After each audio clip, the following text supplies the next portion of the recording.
Good morning, my dear kids. I hope everyone is fit and healthy at your places. Students, I am your computer teacher, Miss Madhuri from California Public School. And today we are going to start our next topic, that is types of memory. So here, what is memory? Memory is a storage place to store information. Yes, so let's begin. Every computer has a certain amount of memory. Yes, every computer has a memory to store data or information. So the memory capacity determines how much data and instructions can be stored in the computer, either temporarily or permanently. So how we come to know how much amount of data we can store in our computer? That's depend upon our memory. Yes, so there are two types of memory, temporarily or permanently. So the memory of a computer is of two types. Yes, internal memory, its another name is primary memory, and second one we have external memory, that is secondary memory.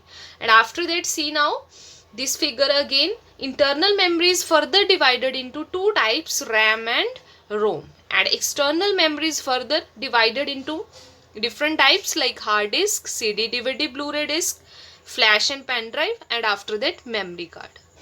So let's discuss this internal memory and external memory one by one. So firstly we have internal memory. Internal memory is also called primary memory or main memory, as we know very well. So it is the built-in memory, it is already present memory designed to store data and instruction while the computer is working. Whenever our computer is in working stage, then our data and instructions will store in the internal memory. So the data stored in internal memory is erased when the computer is turned off. Yes, if whenever our computer will switched off, then our data will also automatically erased from the internal memory. So it is always easier to access data program from the internal memory, as it is the fastest of all form of computer data storage. But this internal memory is the fastest memory.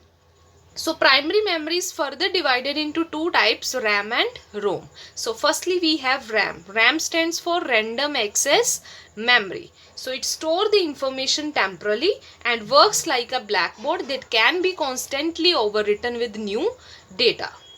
Yes, it is the temporary storage place like blackboard. Yes. After that we have the information stored in the memory is lost when you turn off the computer or when the power goes off. Yes, in this, whenever we will turn off our computer, then our data will also lost. So its example is calculator, where information exists till the calculator is on. Whenever the moment you turn off the calculator, your data will also lost. It will disappear. So after that we have type, that is ROM, read only memory. ROM stands for read only memory. Yes, इसके name से clear हो रहा है, this only we can used for reading purpose. Yes, nothing we can change. So it hold the startup instructions that prepare a computer for use. Yes, whenever we will start our computer, then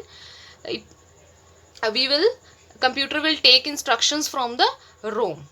So the instructions stored in ROM cannot be changed but can only be read. Instructions stored on ROM we can only read. We can't change any type of information. So it retains the stored information even when the power is switched off. Yes, if we will turn off the computer or power will switched off, power will goes, then our information will stay there. So its example is ROM is like an audio disc that can be played, but we can't record anything on it. Yes, it is like an disc, audio disc, from where we can read data, but we can't make changes. We can't record data except in a few selected circumstances. So after that, next one we have type external memory. So external memory is used to store information for a longer period. Yes, it means we can say it is a permanent storage place. So data is not lost in the external memory even when the computer is turned off. Yes, if by mistake or if suddenly power will goes off, then our data will not lost in from the external memory. So the external memory is essential. Essential here is meaning of essential is important. It is important because the internal memory of a computer has a limited storage capacity, so it's also called the secondary memory. Yes, this is an important memory because it has a limited storage capacity. So many type of data and we can store in the secondary memory. So when we run a program, it is copied from the secondary storage into the internal memory. When we will run any program, then our data will copied from the secondary to the internal memory. So it takes more time to access data from the secondary memory as compared to the internal memory. We know very well internal memory is fastest as compared to the external memory. So my dear students, this is enough for today. Rest of the topics we will discuss in the next video. So have a nice day. Take care. Goodbye.